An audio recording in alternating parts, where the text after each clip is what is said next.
semuanya. Selamat malam, Kak. Selamat malam, Kak. Ya, suara saya sudah terdengar jelas? Jelas, Kak. Jelas, Kak. Baik. Meskipun ini sepertinya banyak yang belum bergabung, saya langsung buka aja ya, karena sudah menunjukkan pukul 18.32. Ya. Sehat semua nggih, Bapak Ibu? Alhamdulillah sehat. Kak. Sehat, Kak.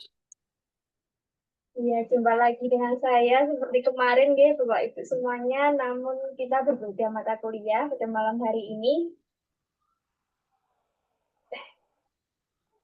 Oke, Bapak Ibu semuanya yang belum on cam bisa on cam ya. Kalaupun tidak on cam nanti bisa konfirmasi melalui chat di kolom Zoom.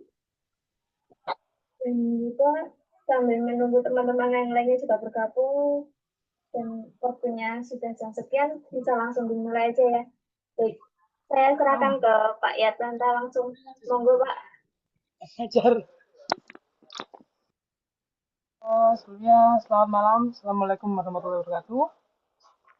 Waalaikumsalam warahmatullahi wabarakatuh. Pak Yatanta. Pada kesempatan malam ini dengan mata kuliah Brand Management. Sebelumnya mungkin salam pengenalan dulu ya. Ini 13 mahasiswa, Bapak dan Ibu ya. Dari berapa Mbak total mahasiswanya Mbak? Kalau di absensi saya masih 17 Pak, tapi sepertinya biasanya ada yang baru KRS-an gitu Pak, jadi nanti menyusul, tapi absensinya tetap saya absen manual gitu. Oke, boleh. Ya, terima kasih ya Mbak. Jadi ini enaknya gimana Bapak Ibu? Kita langsung lanjut dulu aja atau bagaimana? Monggo. Langsung lanjut saja, Pak. Oke. Kalau begitu mungkin bisa dibantu ya Mbak Risa untuk PPT-nya. Ya mungkin sambil menunggu Mbak Elisa, boleh perkenalan satu-satu nih Bapak Ibu ya, supaya kata-kata pepatah bilang kalau nggak kenal nggak sayang gitu ya. Jadi supaya dalam 3 bulan ini lah, 3 bulan kita bertemu ini bisa saling mengenal, mungkin bisa saya mulai dari Pak Kiki ya, Pak Kiki Suwandi. Baik, Pak. Ya, Nanta. Selamat malam. Perkenalkan nama saya Kiki Suwandi. Saya dari Jakarta, bekerja di PT Mentari Book Indonesia. Demikian, Bapak. Terima kasih. Siap Pak Suwandi. Berarti di Jakarta Bapak ya? Jakarta, Bapak. Di mana PT Bapak? PT Mentari Book Indonesia. Bergerak di bidang apa itu Pak? Distributor buku import, Bapak. Oh, buku import ya. Ya, Siap. Salam kenal ya Pak. ya, salam kenal, Bapak. Sehat selalu, Bapak. Belajar Bapak. Alhamdulillah. Ya, Siap diskusi. siap. Monggo mungkin bisa ke Bu Wiji. Bu Wiji Puji Lestari. Baik, Pak. Selamat malam, Pak Nanta. Salam kenal, perkenalkan nama saya Wiji Puji Lestari. Saya berasal dari Trenggalek, tapi saat ini saya berdomisili di Kalimantan Tengah, tepatnya di Palangkaraya. Dan saya bekerja di PT Tegar Mitra Nusantara. Demikian, Pak. Terima kasih. Oh ya, Ibu Wiji siap. Salam kenal Ibu Wiji. Bisa Bu Antik Susanti. Baik, selamat malam Pak Yananta. Perkenalkan nama saya Antik Susanti, saya dari Jakarta. Saat ini saya bekerja di PT Mentari Books Indonesia. Terima kasih Pak. Sama-sama Bu. Berarti sama Pak Suwandi, bukan? Betul Pak, tapi beda gedung. Beda Oh, divisi. beda divisi. Kalau Pak Suwandi apa Pak? Divisi apa Pak? Ah, kalau saya di bagian pengirimannya, transportasi, pengiriman bukunya ke sekolah-sekolah. Kalau Bu Anti? Saya di sales admin Pak. Oh, sama. Iya. Lanjut ke Pak Reza Setiawan.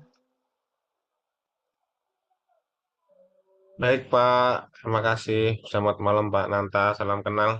Saya Reza Setiawan, berasal dari Kalimantan Timur, Tenggarong, Pak, tepatnya. Saya bekerja di pembangkit listrik tenaga uap yang ada di Kaltim, Pak. Terima kasih, Pak. Siap, Pak Reza Setiawan. Jadi di Kaltim ya, Pak? Tenggarong situ kantornya atau di mana?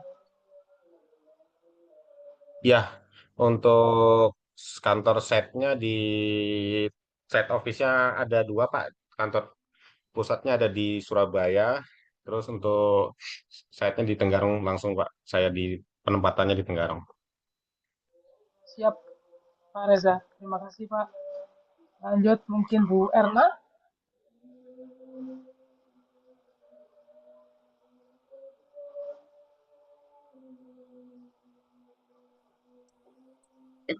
Halo, selamat malam Pak Yatnanta. Malam, Bu Ya, Erna. perkenalkan nama saya Siti Ernawati, biasa dipanggil Erna. Domisili saya saat ini di Jakarta dan bekerja di PT Mentari Book Indonesia. Rekan kerja Pak Kiki dan Bu Antik hanya beda divisi saja, Pak. Oh iya, Terima siap. kasih. Terima kasih kembali. Lanjut ke Pak Anom mungkin. Kuswara, sorry. Anom Kuswara. Ya, selamat malam, Pak Yananta. Assalamualaikum warahmatullahi wabarakatuh. Saya Anum Kuswara, domisili di Jakarta Barat. Bekerja di PT Mentari Books Indonesia.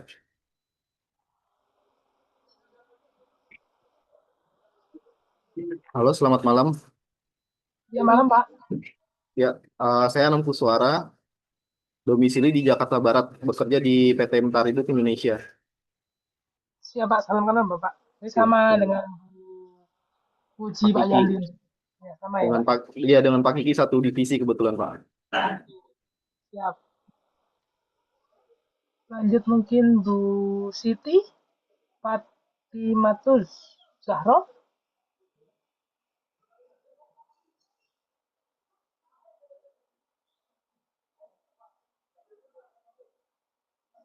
Mungkin lagi repot ya. Mungkin Bu Nabila. Selamat malam Pak Nanta.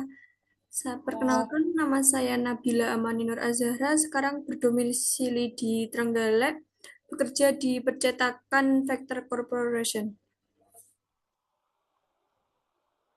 salam kenal Mbak Nabila. Salam kenal Pak.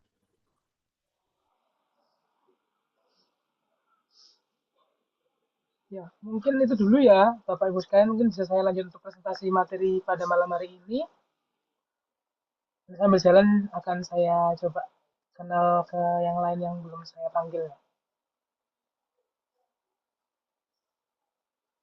Baik, kita mulai aja. Saya buka.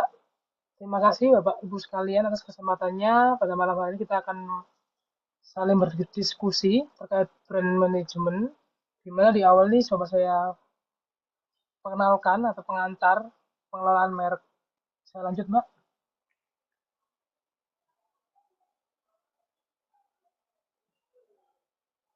Next.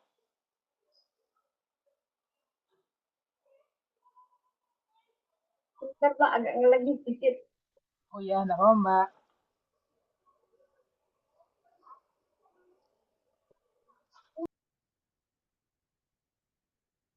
Bentar ya Pak. Mohon nunggu sebentar ya Bapak Ibu. Apakah sudah ada papernya Pak? Ya sudah Mbak, bisa dibesarkan Mbak? Di slide show kan? Kalau nggak gini aja nggak apa-apa sih Mbak. Oh iya Pak, kayaknya nggak bisa ini. Ya nggak apa, yang tadi aja. Ya baik, sebelumnya saya perkenalan dulu untuk Bapak Ibu sekalian. Perkenalan nama saya Tentara Ramadana, SE Sarjana Ekonomi Magister Manajemen. Saya punya pengalaman bekerja selama ini di marketing dan sales leader selama kurang lebih 7 tahun di bidang teknologi, FMCG, F&B, dan properti. Ini mungkin kontak HP saya Bapak Ibu bisa disimpan.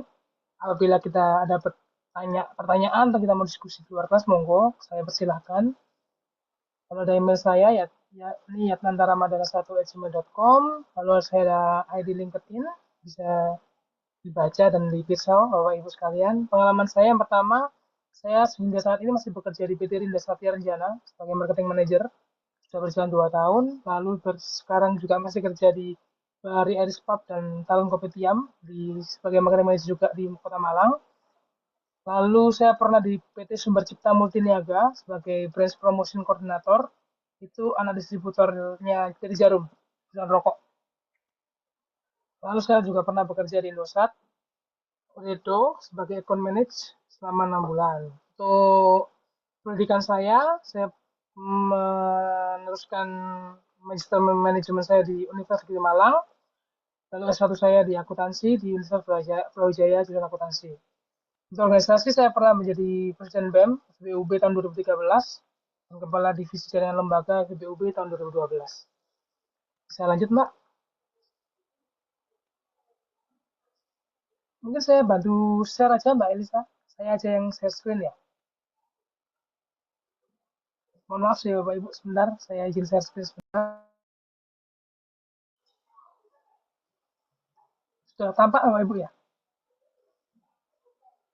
Sudah, Kelihatan, Pak. Pak. Baik, sebentar. Sudah muncul full screen ya? Sudah, Pak. Pak. Siap. Jadi ini terkait biografi saya.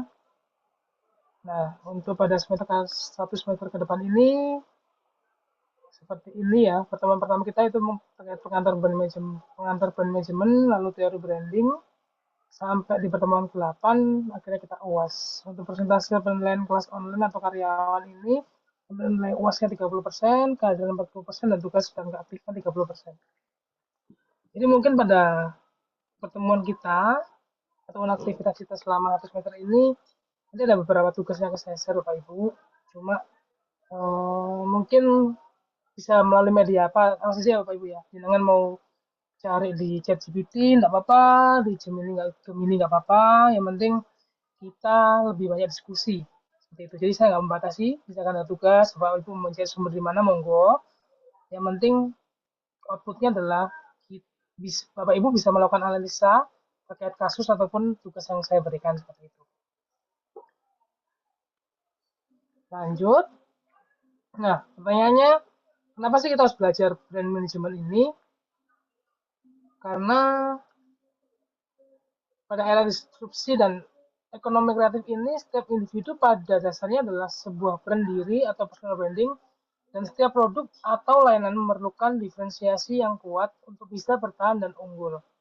Kita tahu Bapak Ibu sekalian, banyak di Indonesia ini banyak brand ataupun perusahaan ataupun produk yang bermacam-macam bervariasi. Namun, bisa kita lihat hanya ada beberapa brand yang bisa menonjol dan bertahan di saat ini. Nah, itu kita akan coba gali, kita coba pelajari sehingga bisa mengembangkan edukasi Bapak Ibu sekalian. Lalu pemahaman tentang brand management tidak lebih eksklusif bagi pemasar atau calon pembisnis, melainkan menjadi literasi dasar yang krusial untuk mampu membangun kredibilitas, menyampaikan nilai unik, serta menciptakan kepercayaan. Oke, lanjut Bapak Ibu. Nah, ini untuk goals-nya. Bapak Ibu mampu memahami dan tahu cara membedakan produk dan brand dari pesaing. Jadi, Bapak Ibu bisa ngerti lah bagaimana sih membedakan suatu produk dan brand, atau mengevaluasi bahkan, atau memberi masukan terhadap suatu brand tertentu, sehingga edukasi atau pemahaman Bapak Ibu terkait brand itu lebih berkembang seperti itu. Lalu mahasiswa mengetahui cara menciptakan loyalitas pelanggan. Nah, ini yang akan kita perdalam nanti di beberapa pertemuan kita ke depannya. Bagaimana cara kita untuk meningkatkan loyalitas pelanggan. Lalu yang ketiga, mahasiswa mengetahui cara meningkatkan nilai produk atau jasa di mata konsumen. Lalu yang keempat, mahasiswa mengetahui cara membangun hubungan emosional antara merek dan konsumen.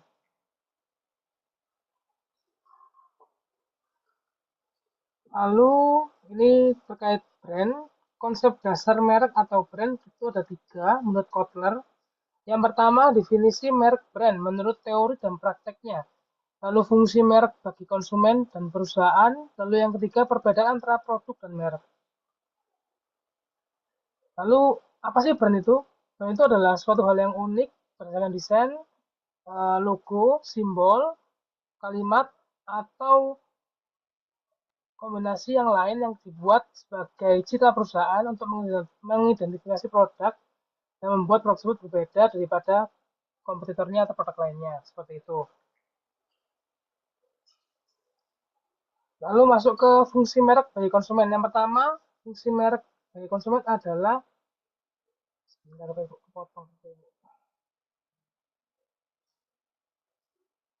untuk meningkatkan loyalitas. Lalu value creation framework, lalu quality assurance, dan brand identity.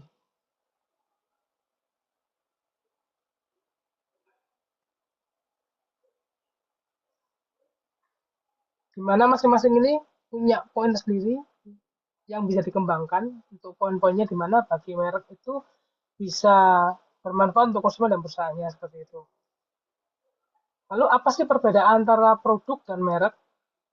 Ini langsung saya kasih contohnya aja Bapak Ibu ya. Jadi kita lihat Apple, itu produk Apple itu memiliki iPhone, MacBook, iPad, Apple Watch, atau perangkat elektronik yang lain dengan fitur teknologi yang tinggi. Lalu brandnya, Apple bukan sekedar smartphone, tetapi identik dengan gaya hidup modern, eksklusivitas, dan inovasi premium. Banyak orang membeli iPhone bukan hanya karena fiturnya, tetapi karena status dan pengalaman brand tersebut. Nilai brand Apple yang pertama adalah inovasi, prestis, dan ekosistem. Lalu peran merek dalam bisnis. Yang pertama, pentingnya merek sebagai aset strategis. Lalu yang kedua, merek sebagai sumber keunggulan bersaing. Lalu yang ketiga, hubungan merek dengan positioning perusahaan. Lalu yang keempat, nilai tambah yang diciptakan oleh merek. Ini sebuah diagram Bapak Ibu. Sekalian bisa dilihat bahwasanya kalau kita melakukan brand ya, brand itu branding itu kan nggak cuma suatu perusahaan saja yang melakukan. Kompetitor juga melakukan hal sama. Di mana bisa kita lihat bahwasanya yang menjadi point of view yang sebagai seorang marketing atau brand ya, brand perusahaan yang menjadi PR ataupun tantangan di mana kita bisa menghasilkan winning zone atau losing zone ini, Bapak Ibu. Kalau kita sebagai apa sih yang ingin diinginkan oleh konsumen seperti itu? Lalu apa sih brand kita yang bisa kita berikan untuk mereka? Lalu di tengah-tengahnya ini posisinya adalah winning zone. Tetapi PR-nya adalah kompetitor juga melakukan hal yang sama pastinya. Kompetitor juga melakukan yang sama. Nah, ini yang menjadi suatu tantangan bagi seorang brand, staff brand di suatu perusahaan ataupun suatu produk, bagaimana bisa membuat sesuatu hal yang membedakan perusahaan mereka, brand mereka dengan perusahaan lain, ataupun bisa menggait konsumen dan mendapatkan omset yang besar seperti itu. Karena kalau kita ngomong brand ini tidak sesimpel membalikkan tangan, gitu. Jadi suatu perusahaan membuat suatu campaign produk ataupun brandnya. Nah, itu bagaimana tanggapan konsumennya terhadap brand kita itu. Nah, itu yang coba kita akan pelajari pada beberapa pertemuan kita ke depan hingga UAS nanti seperti itu.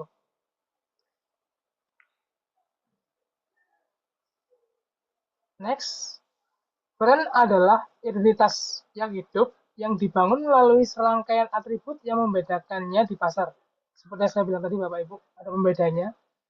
Dan diwujudkan secara nyata melalui produk atau layanannya. Namun, sebuah merek yang kuat tidak hanya berhenti pada apa yang dijual. Ia lahir dari fondasi, nilai-nilai value, inti yang otentik yang kemudian diterjemahkan ke dalam strategi besar untuk mencapai posisi yang diinginkan di benak konsumen. Saya lanjut. Nah, tantangan dalam pengelolaan merek. Ini kalau kita lihat ada dua tantangan yang terbesar pada saat ini. Yang pertama adalah tantangan digitalisasi dan media sosial. Ya, di era 5.0 ini memang kita tidak bisa lepas dari yang namanya digitalisasi dalam media sosial.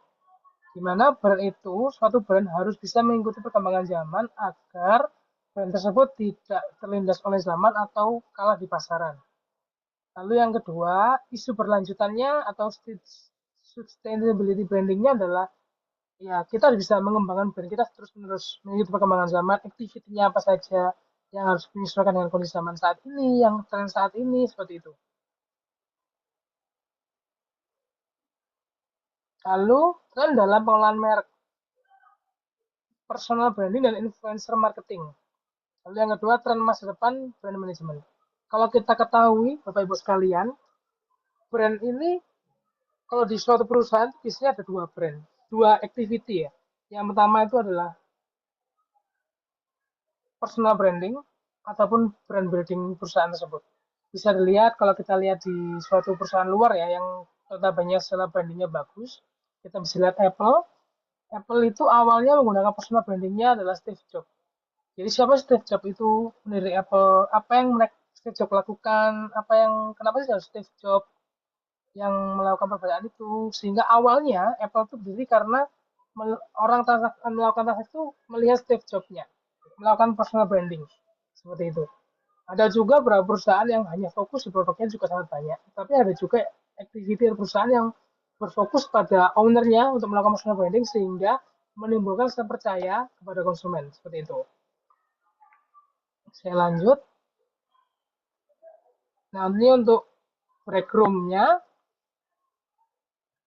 Jadi ini nanti coba di Bapak Ibu ini aja ya, tulis aja ya. Nanti bisa dikirimkan melalui Mbak Elisa. Nanti coba saya lihat lah.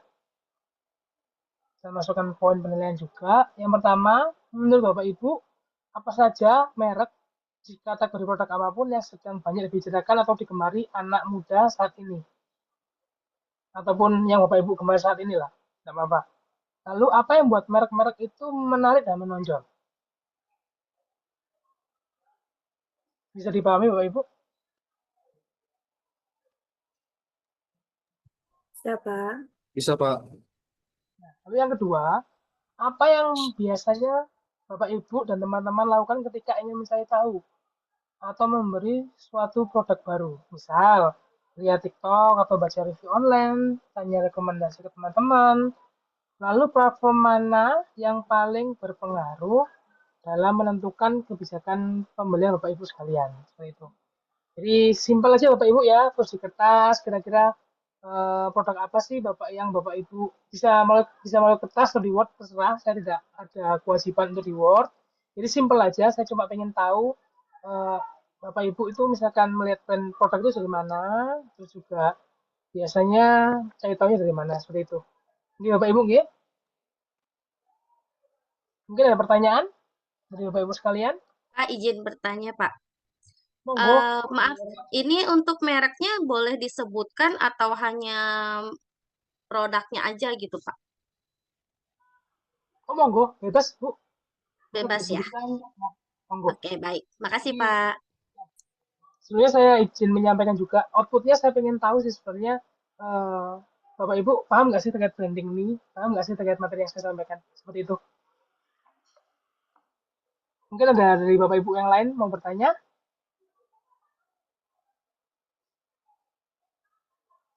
Jumlah produknya bebas ya, Pak? Bebas Bu, bebas. Bebas. Baik, Pak. Makasih. Oke, Bapak Pak, Ibu. izin bertanya, Pak, maaf.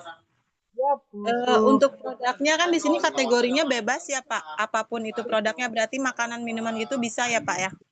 boleh, nggak apa-apa, Bapak Ibu. Bu Sulfiani, monggo, nggak apa-apa. Ya, makasih, Pak. Ya, mungkin ada dari Bapak Ibu yang lain mau bertanya?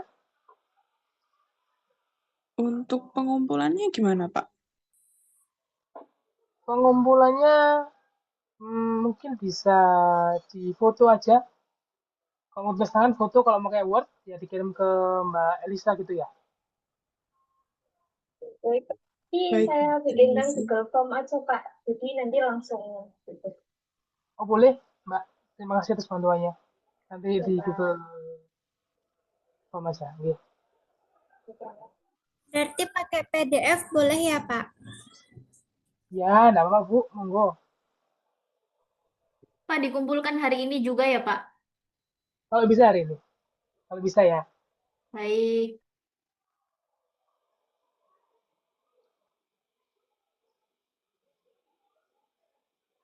Mungkin ada tanyakan lagi.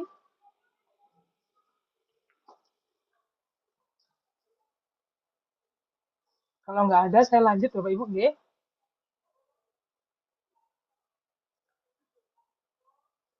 Nah, ini saya juga mau diskusi dengan Bapak Ibu sekalian. Kira-kira kalau ngelihat top 5 brand secara value, jadi brand itu ternyata ada suatu penilaian dari suatu lembaga independen yang menilai suatu brand.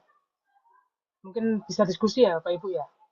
Saya ini top 5 brand global ya. Kira-kira apa aja? Monggo yang mau berpendapat.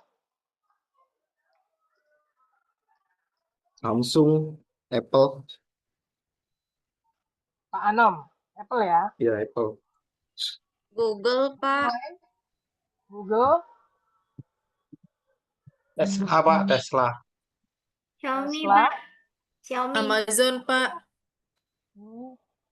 Amazon. Ada lagi nggak? Huawei, Pak. Apple, Pak. Ya, Apple. Sudah ya. Ini saya coba. Lenovo juga bisa ya, Pak? Lenovo juga bisa. Samsung, Pak. Samsung, oke. Apple, Pak. Oke. Ini saya buka ya datanya ya. Nah, ternyata kalau dari secara global, dari brand value, 5 besar itu adalah tadi ada yang disebutkan Apple, betul. Yang pertama itu Apple. Jadi di Apple itu dinilai bahwasanya Apple itu brandnya ya. Brand Apple itu kalau dihargakan itu sebesar 550 juta dolar. Kurang lebih sekitar itu. Lalu yang kedua ada Microsoft. Lalu yang ketiga itu Google. Lalu yang keempat itu ada Amazon. Dan yang kelima adalah Walmart. Walmart ini kayak Indomaret lah. Indomaret, Alfamart ataupun toko modern gitu yang banyak di Amerika seperti itu. Jadi memang ini top 5 brand value yang ada di dunia. Sangat penting kalau kita memang tahu branding itu seperti apa, karena memang brand itu nyatanya ada penilaiannya, bisa dijual juga. Nah, itu yang kita coba belajar, gimana sih menjadi suatu brand besar, gimana suatu brand itu bisa bersaing dengan brand-brand yang lain, activity-activity apa saja sih yang bisa membuat suatu brand itu bisa lebih besar, seperti itu. Saya lanjut ini Bapak Ibu. Lanjut ke bab yang kedua, yaitu branding teori. Nah, teori branding itu yang pertama kalau kita ngelihat brand itu yang pertama brand sebagai identitas yang pertama. Lalu brand itu sebagai diferensiasi, brand sebagai ekuitas merek, lalu brand sebagai positioning, brand sebagai strategi, dan brand sebagai aset jangka panjang. Ini akan coba saya jelaskan satu persatu.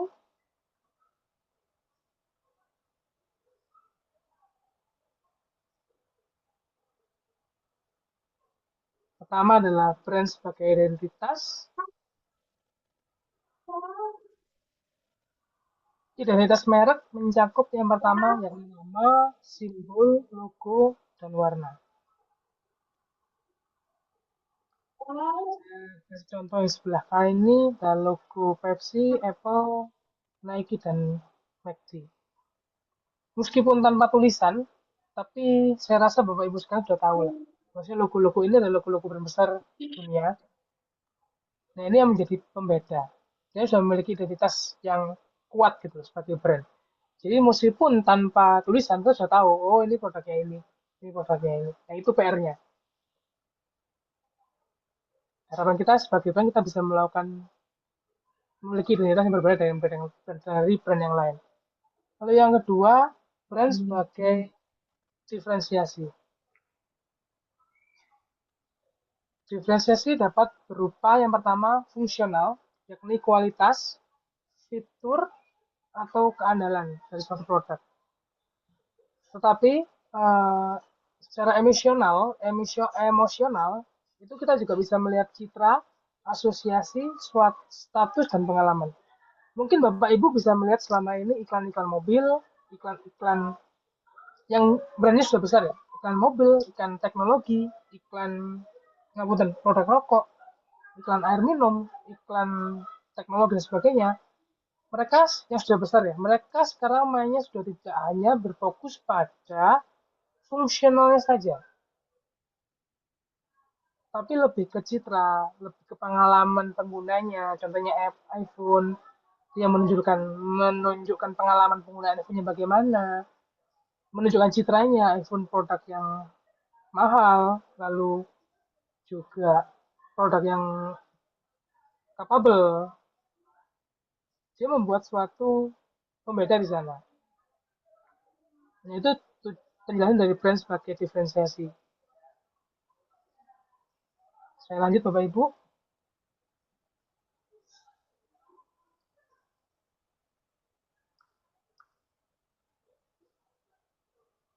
Selanjutnya brand sebagai ekuitas merek. Definisi ekuitas merek biasanya mencakup yang pertama ada brand awareness, seberapa dikenal merek di pasaran. Lalu yang kedua ada perceived quality, kualitas yang dirasakan oleh konsumen. Lalu yang ketiga brand association, citra, simbol, makna yang melekat. Lalu yang keempat ada brand loyalty, yakni tingkat kesetiaan konsumen terhadap suatu merek. Lalu yang keempat ada brand positioning. Brand positioning ini harus yang pertama yaitu relevan dengan kebutuhan konsumen. Lalu yang kedua unik dibandingkan dengan pesaing. Lalu yang terakhir ada konsisten agar mudah diingat. Lalu yang kelima ada brand strategi.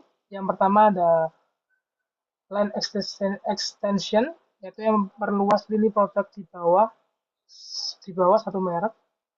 Lalu yang kedua ada brand extension, menggunakan nama merek untuk kategori produk baru. Lalu yang ketiga ada multi brand, menciptakan beberapa merek dalam kategori yang sama. Lalu ada new brand, meluncurkan merek baru untuk produk baru. Jadi kalau kita lihat yang line extension ini ya memperluas lini produk di bawah satu merek itu, misalkan kayak iPhone itu ada mengeluarkan beberapa produk lain, tapi juga main core-nya Apple seperti itu. Lalu brand extension-nya menggunakan nama merek untuk kategori produk yang baru, contoh Apple Watch, MacBook dan sebagainya, AirPod dan sebagainya. Dia mendompleng di nama besarnya Apple seperti itu. Lalu untuk multi brand-nya menciptakan beberapa merek dalam kategori yang sama, Jadi meskipun ada iPhone 17 Pro Max, Apple itu, tapi ada secondary produknya yang dengan kategori yang lebih ekonomis.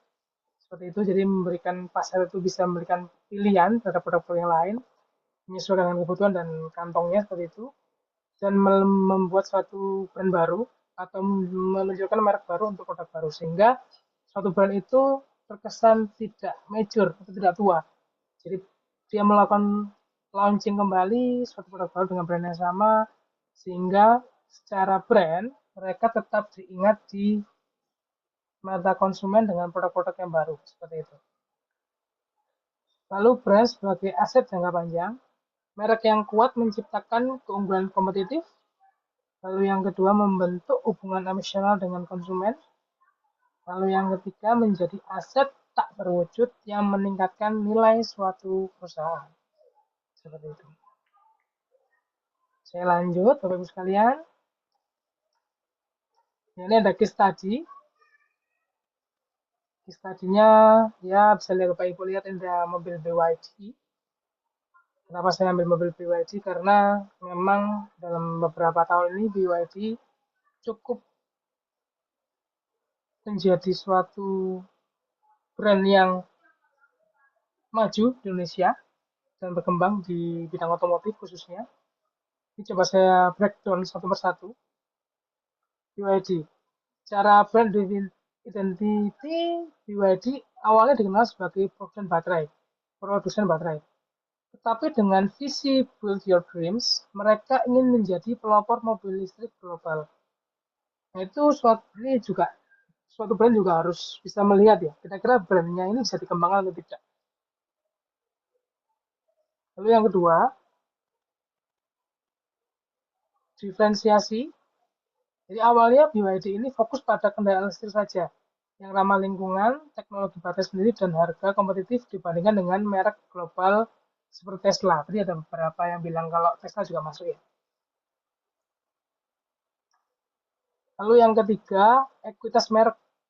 Investasi besar dalam riset and development dan inovasi kolaborasi dengan pemerintah Cina secara internasional untuk mendorong adopsi mobil listrik. Jadi semakin ke sini mobil listrik semakin dicari oleh konsumen dan campaign terkait Go Green ataupun harga BBM yang semakin tinggi membuat BYD atau mobil listrik lainnya itu menjadi booming hingga saat ini dan kedepannya seperti itu. Lalu secara positioning menempatkan diri sebagai solusi. Nah, ini saya sampaikan tadi sebelumnya, solusi mobilitas masa depan yang terjangkau dan berkelanjutan.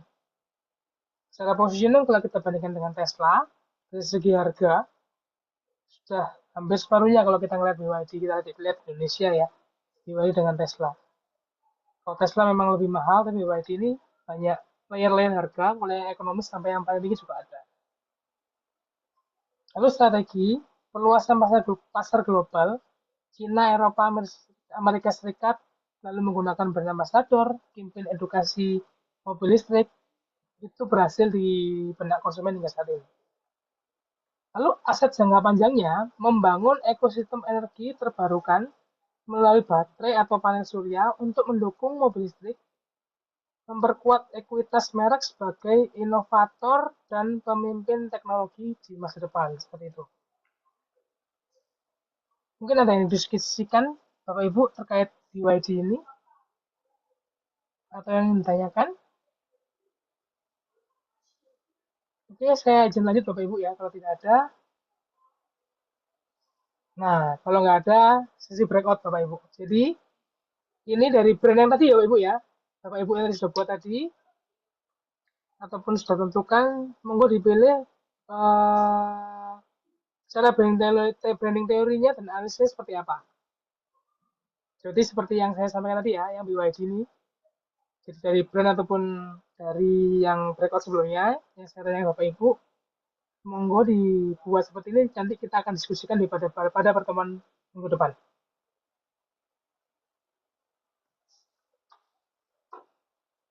Mungkin ada yang ditanyakan dari Bapak Ibu sekalian? Nanti dijadikan satu sama yang sebelumnya ya, Pak? Betul, Ibu Siti Fatimatus Zahro. Nanti dikumpulkannya jadi satu sama breakout yang sebelumnya. Nanti dibantu Mbak Elisa untuk Google Sheet ya Mbak ya? Atau Google Doc Mbak? Google Form Pak, nanti bisa di-up di Drive, nanti dikirim ke Google Form gitu. Siap. Oke Mbak. Mungkin ada pertanyaan terkait breakout room yang kedua ini dari Bapak Ibu sekalian?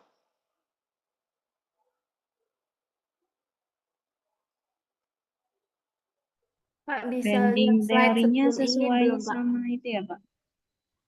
Gimana? Ngapunten, tadi siapa ya? Bisa Ada dua. lihat slide sebelum ini nggak, Pak? Boleh. Yang ini Bu. Makasih, Pak. Ya.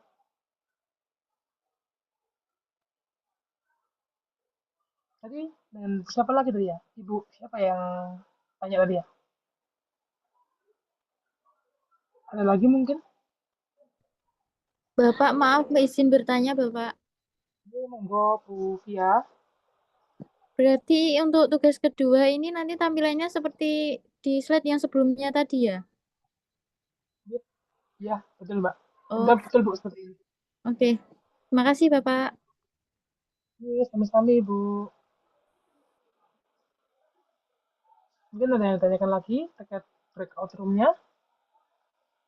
Kalau Bapak izin bertanya, Pak, Monggo, Pak Ki. Pak Nanta, ini kedua tugas berikut room ini akan jadi satu file atau secara terpisah nih, Pak? Terus tugasnya ini dikerjakan per individu atau per kelompok? Terima kasih, Bapak. Ya, terima kasih Pak Kiki. Tugasnya jadi satu aja Bapak. Jadi seperti yang tadi, produknya apa, perannya apa, lalu kira-kira secara breakout dapat informasi dari mana dulu, dengan misalnya melakukan transaksi pembelian produk itu mencari informasi di mana dulu, lalu seterusnya dibuat seperti ini Pak. Jadi branding teorinya seperti apa menurut Bapak dan Ibu sekalian, gitu aja sih. Gitu nggih Pak Kiki. Jadi, mungkin bisa dikumpulkan maksimal besok malam, masih nggak apa-apa Bapak Ibu? Boleh, Bapak? Pak. Iya Pak, boleh. Siap. Mungkin ada yang tanyakan? Pak. Oke, monggo Mbak, Ibu Siti. Untuk filenya nanti berupa PDF atau Word atau PPT, Pak? Mungkin disepakati aja ya Bapak Ibu ya, supaya lebih enak. Word aja deh mungkin. Baik, Ya, Pak. Word aja, Terima Bapak. kasih. Ya, sabar ya, Pak. Simpel aja, ya. Word aja. Pak, mau izin tanya, Pak. Oke, Bu Anti, monggo. Pak, ini kalau misalnya kan tadi di breakout room yang pertama kan pilih produk, Pak. Kalau misalnya kita pilih 3 produk gitu, nanti tiga-tiganya dibuat penjelasan begitu, Pak, masing-masing. Salah satu aja Bu, yang sekiranya lebih mudah gitu aja. Satu aja, Pak, atau gimana? Satu Satu aja. aja. Makasih, Pak. Ya, tekankan sekali lagi, intinya agar diskusi kita terkait brand ini bisa jalan di minggu depan. Jadi nanti Bapak Ibu kumpulkan, nanti kita diskusi bersama terkait tugas Bapak Ibu sekalian, seperti itu. Pak izin bertanya, besok untuk pengumpulannya maksimal jam berapa ya? Jam 9 mungkin? Jam 9 ya, Pak. Terima kasih, Pak. Nanti dibantu reminder ya Mbak Elisa ya. Iya, Pak. Siap, terima kasih Mbak Elisa. Mungkin ada yang tanyakan lagi dari Bapak Ibu sekalian. Oke, kalau nggak ada, ini saya mohon maaf Bapak Ibu sekalian, pertemuan kita mungkin agak lebih cepat, karena ada acara di rumah Bapak Ibu, ada acara tahlilan. Jadi ini kebetulan hari ini 7 harinya nenek saya di rumah. Jadi mohon maaf diskusi kita agak terbatas pada malam ini. Saya izin Bapak Ibu nggih. Baik, Pak Nanta. Baik, Pak.